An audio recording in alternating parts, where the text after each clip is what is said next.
Ça commence terrible. Les 12 coups de midi. L'émission débute avec un désavantage ce vendredi 21 mars 2025. Émilien a démarré l'émission avec un sérieux désavantage dans les 12 coups de midi, ce qui n'a pas manqué de faire réagir Jean-Luc Reichmann. Le 25 septembre 2023, Jean-Luc Reichmann faisait la connaissance d'Émilien, un jeune homme d'une vingtaine d'années qui décrochait alors le titre de maître de midi des 12 coups de midi. Depuis, il enchaîne les victoires et a même fêté ses 1 an de présence sur le plateau le 25 septembre dernier. Tout au long de son parcours, il fait grimper sa cagnotte qui atteint aujourd'hui plus de 2 millions d'euros.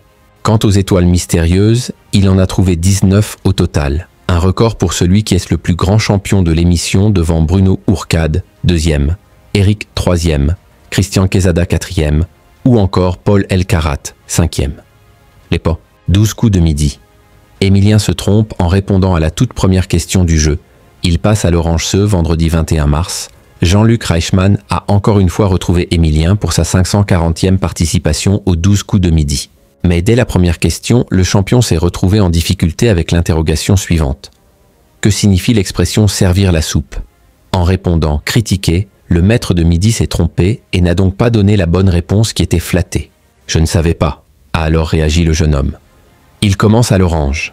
Ça commence pas terrible pour Émilien, a de son côté commenté Jean-Luc Reichmann avant d'accueillir les candidats du jour sur le plateau de son émission, à savoir Valentin, Magali et David.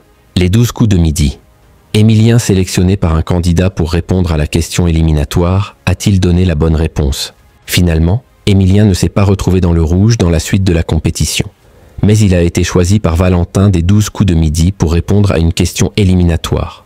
En donnant la bonne réponse, il s'est assuré de rester dans le jeu contrairement à son adversaire qui a été définitivement éliminé. Avant de quitter le plateau, il a reçu un cadeau de la part de la production, à savoir une parka portant au dos la mention « Team les 12 coups ».